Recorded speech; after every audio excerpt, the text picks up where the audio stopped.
You absolute tramps, get off the internet. Yeah.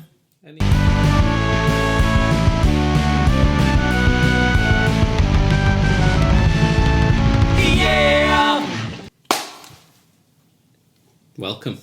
Yeah.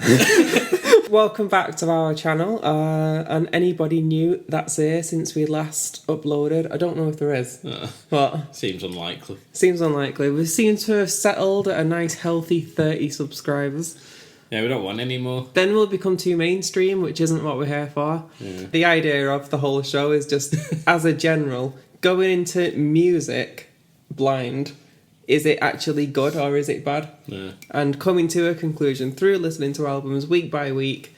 Is music a good thing or a bad thing? What have you been listening to this week? What's new? I've been listening to David Bowie, Okay. Hunky Dory. It's a very good album. It's a very good album. Yeah, yeah. I'd heard it ages ago, but I'd not heard it in a while, so I've been listening to that, and then last night I was listening to Bob Dylan, Which one? Blood on the Tracks. I've not heard that one. Yeah, so it's... Well, everyone thinks it's a breakup album, but I was reading up on it as I do. And apparently it's based on some Chekhov plays. I was like, you hipster. Yeah. But Bob Dylan is like All the patient hipster. zero of hipsters, isn't he? So How about you? highlights from the past week, and you're going to call me a reet hipster now. Have you heard Miriam Makeba?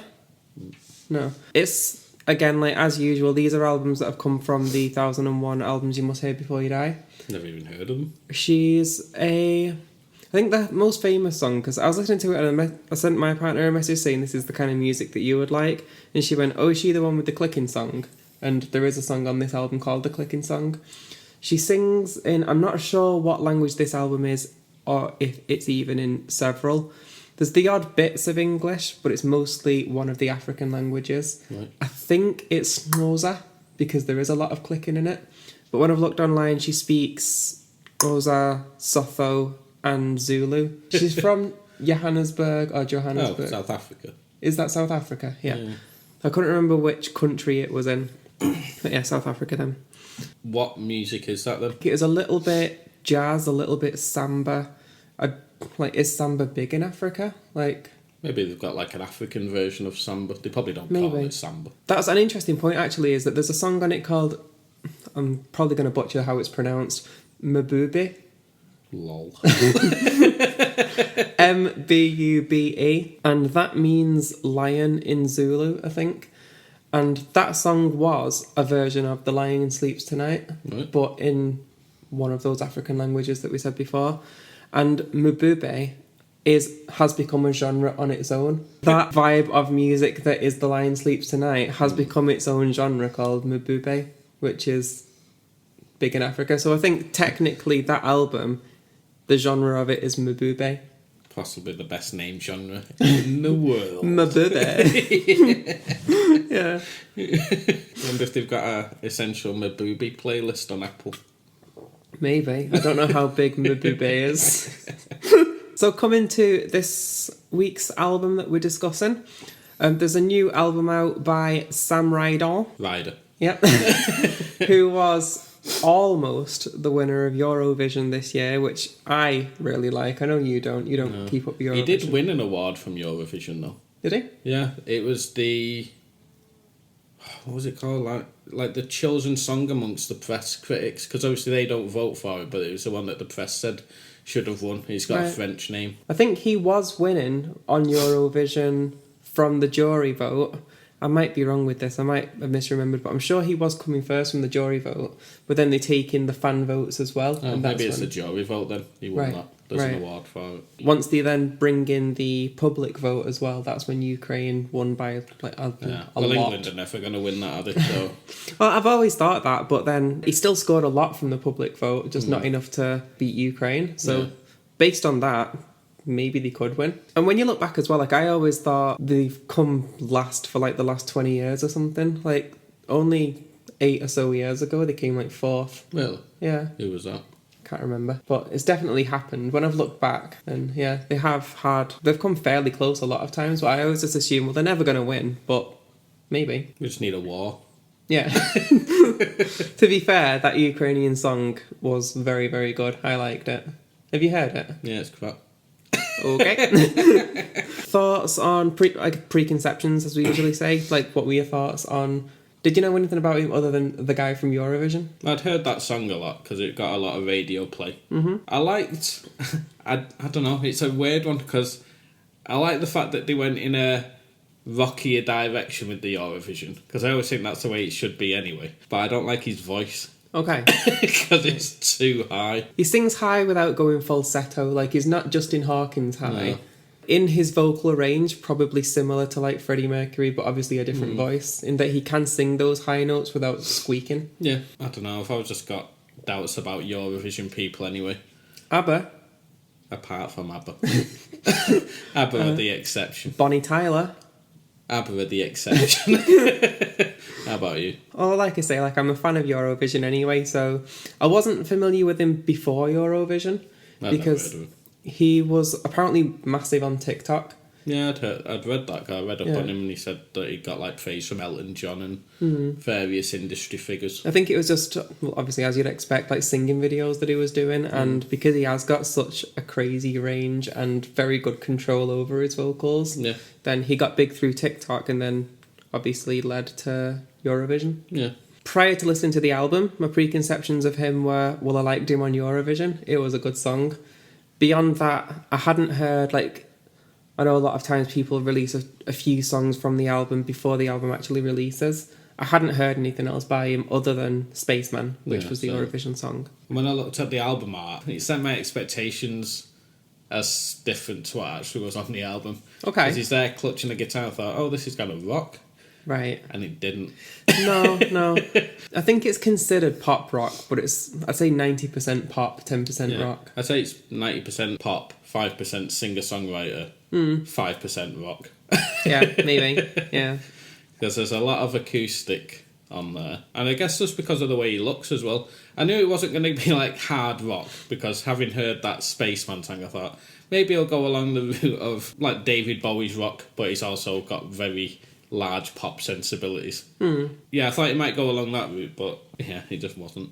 Not that I only just listen to rock music, but if you're there clutching a guitar... Yeah, you get, like, a lot of times when we do discuss the album art, the conclusion we get to is, well, it tells us nothing. Whereas this one does set some expectations. Yeah, he's misled. He's in, like, a spacesuit, which straight away, for me, makes me think of, like, Bowie. And then holding a guitar, yeah, it might rock hard, but then, like you say, it's not exactly what the album is. Yeah, well, whenever anyone sings about space or spacemen, I automatically just think of Bowie. At first I thought it was like some kind of weird tribute to him. Yeah, it's strange when you think about... I'm sure there are lots of songs that go against what I'm about to say, but you think of space, there's Space Oddity, Bowie, obviously a famous rock musician. There's Starman, there's Rocket Man, Elton John, famous rock sensation. Like, space seems to be where the rock musicians go. Well, they were all high, weren't they, back in the day?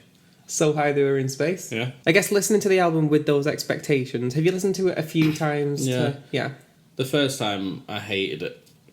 Because of those expectations, was it? And, and I thought... I didn't listen to it seriously the first time that I listened to it. I was just, like, drifted in and out while I did housework.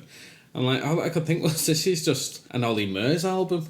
What I imagine an Ollie Murs album to be anyway, because I think one of the songs that actually stood out was Put a Light on Me. And it's got like a club beat to it. And I thought, what am I listening to here? Like, there's no rock element. And it just sounded like throwaway pop music. And then there's a song at the end of the album with David Guetta, and I'm like, this is awful. It's like 2 minutes of music that just didn't need to be there. But when I listen to it again and again, like, there are moments on there that are actually quite good. Like, some of the lyrics are a bit suspect. Like, there's a song called Whirlwind on there. And, like, I think the first line's something like, whirlwinds are hard to get away from. It's like, that's awful. Is it wrong? Well, he's not wrong, but it's just like, just state the bleeding obvious. Yeah. Listening to it again after that first time, when there's less bias, because you know what you're expecting, were the songs that you liked, or was it all... Yeah, there were songs that I liked on it. So there's one, the first song I like, Deep Blue... An ocean full of deep blue doubt. Deep Blue Doubt. Don't really like Spaceman. Like, some of the ballads that are on there are actually quite good. All the Way Over. That's that was one of my favourites. I really like that and one. More and 10 Sons. Like, a lot of the album I do actually like, if you completely put aside any expectations that this is gonna rock. Yeah. Because it just doesn't. I didn't have those expectations of it being a rock album. I can entirely see why you would from that album cover. But I'd already heard him on Eurovision, so I knew what kind of music to expect it to be. I know you said you'd heard that song because of the radio play anyway, but I guess I just wasn't expecting it to rock. Like, a lot of the songs on it are quite good.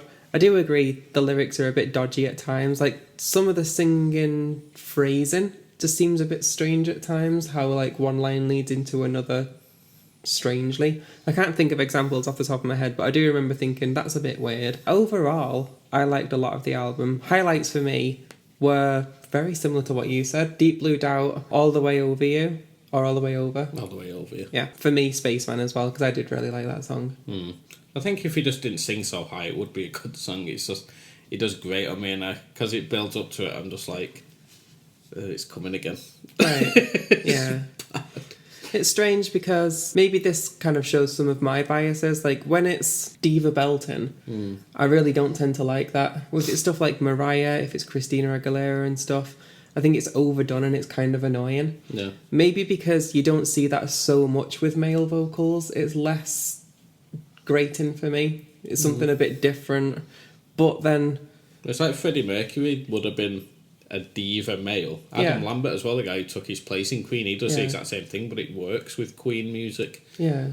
Like, for this, for me, I get, like, some of the sounds, he sounds a bit like Freddie Mercury, like you said at the beginning. He also sounds like the guy out of the Struts. But I would say the guy from the Struts sounds quite Freddie. Oh yeah, he massively does. Yeah. I showed him my mum and he was like, is this the reincarnation? Yeah. Any songs that you hated? Just the ones that I've mentioned, that Put a Light on Me and Living Without You, that just didn't need to be there. How about you? The only one that I didn't like, again, similar to what you said, it's not often that we agree on a lot of these things, but that last track, Living Without You... Just didn't need to be there, did it? It seemed like it wasn't really him anyway. Yeah, again, I can see scenarios where I would like the song. If we were out in a club, we were quite drunk and that came on, yeah, I'd probably have a good time dancing to it. In the context of the album, it's just... Weird. Yeah, it'd be like if you're listening to a Spice Girls album and then there was like a death metal song at the end. Like, well, why? Never really get that type of album closer, do you? Like, normally with albums they're a bit more introspective, but that's just like a upbeat club song where the last 3 songs before it have been ballads. Yeah, and like you say, a lot of songs in it are quite introspective and like All the Way Over and thinking about past relationships and how he feels and stuff. And then at the end, it's just like, let's hammer down on that bass drum. And I can see why he did it. Like, if you're releasing an album and you get the opportunity to have David Guetta produce one of your songs and whack it on your album, you probably are going to do it. Yeah. But just for the listener listening to the album from beginning to end, it's just strange. Very strange. Putting a number on it? 5. Okay. Just because, again, I'm not going to go back to any of this album ever. Yeah.